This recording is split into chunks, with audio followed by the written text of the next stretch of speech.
Hi hello everyone. ఈరోజు మనం దొండకాయ ఫ్రై విత్ పల్లీలతో ఎలా చేసుకోవాలో చూసుకుందాం.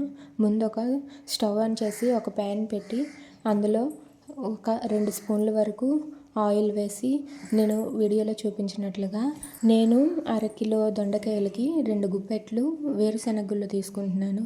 స్టవ్ని మీడియం ఫ్లేమ్లో పెట్టి అలా ఆ వేరుశెనగ గుళ్ళని దోరగా వేయించాలి.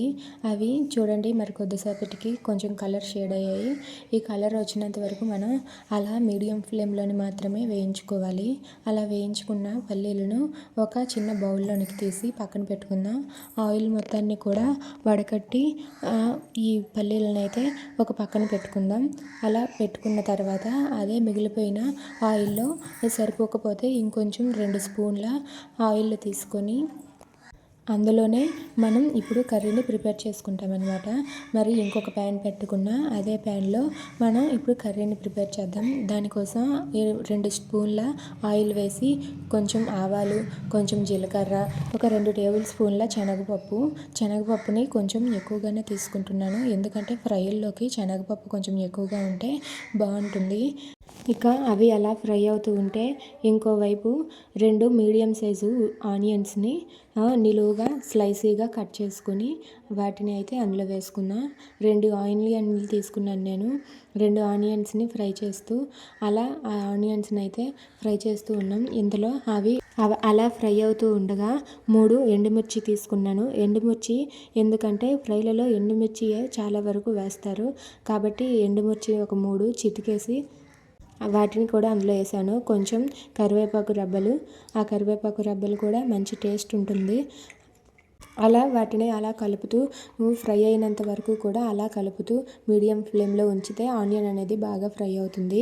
అలా కాసేపు మూత పెట్టాక తీసి చూస్తే కొంచెం ఫ్రై అవుతుంది. దీని తర్వాత ఒక 4 వెల్లుల్లి రెబ్బల్ని దంచి చితక్కొట్టి అందులో వేసాను. ఇక అవి వేసి కలిపిన తర్వాత ఆనియన్ అయితే బాగా ఫ్రై అయ్యింది. ఇక దీని తర్వాత మనం దొండకాయలను తెచ్చిన తర్వాత బాగా కడిగి గుడ్డతో తుడిచిన తర్వాత ఇలా స్లైసీగా నిలువుగా కోసుకున్నాను. చాలామంది రౌండ్గా కోస్తారు.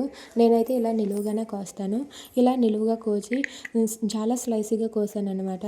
స్లైసీగా ఎందుకు అంటే ఫ్రై అనేది బాగా అవుతుందని. ఇలా స్లైసీగా కోసుకున్న దొండకాయ ముక్కలన్నింటినీ కూడా అందులో వేసేసాను. మంట మాత్రం అలా మీడియం ఫ్లేమ్లో మాత్రమే ఉండాలి. తర్వాత కొంచెం గల్లుప్పును అయితే నేను వేసుకుంటున్నాను. గల్లుప్పును వేసి మళ్ళీ ఒక్కసారి కలిపి అలా కలుపుతూ ఒక్కసారి కలిపిన తర్వాత ఒక్కసారి అలా మీడియం ఫ్లేమ్లోనే ఉంచి ఆ గరిటెని పక్కకు తీసి మూత పెట్టుకుంటున్నాను. మూత పెట్టుకుంటే అది అనేది బాగా మగ్గుతుంది. దొండకాయ బాగా మగ్గి మనకి వాటర్ అనేది కొంచెం యాడ్ అవుతుంది. దాని కారణంగా దొండకాయ అనేది బాగా ఫ్రై అవుతుంది. అలా మనం మధ్య మధ్యలో అలా మూతను తీసి అలా ఫ్రై చేసుకుంటూ ఉండాలి. అలా గరిటెతో తిప్పి మళ్ళీ ఆ గరిటెని పక్కన పెట్టి మూత పెట్టి మళ్ళీ కాసేపు అలా ఫ్రై అవ్వనివ్వాలి. ఉప్పు కొద్దిగా వేసాం కాబట్టి అది కొంచెం బాగా ఫ్రై అవుతుంది అనమాట. దీని తర్వాత మళ్ళీ ఒక 10 నిమిషాల తర్వాత మూత తెరిచేసరికి అక్కడ కొద్దిగా బాగా ఫ్రై అయిపోతుంది.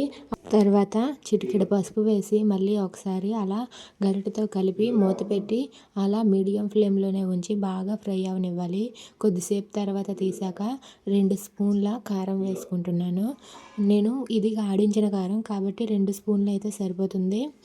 అలాగే కారం వేసిన తర్వాత మళ్ళీ ఒకసారి కలిపి మూత పెట్టి మళ్ళీ ఒకసారి చూసేసరికి అది మెత్తగా అయిపోతుంది. చేతితో నొక్కితే స్మాష్ అయిపోతుంది. అలా అయితే దొండకాయ బాగా ఫ్రై అయినట్టు. ఫ్రై అయిన తర్వాత మనం ముందు వేయించి ఉంచుకున్న పల్లీలు ఉన్నాయి కదండి, ఆ పల్లీలను ఇప్పుడు యాడ్ చేయాలి. చాలామంది ముందే అందులోనే వదిలేసి అందులోనే దొండకాయలు అవి ఫ్రై చేసేస్తారు. కానీ అలా కాదు. ముందు వేయించి పక్కకు తీసుకొని ఇప్పుడు లాస్ట్లో స్టవ్ ఆఫ్ చేసే ముందు వేసామంటే పల్లీలు అనేవి కరకరలాడతాయి. ఇది ఇవాల్టి recipe. Thank you for watching.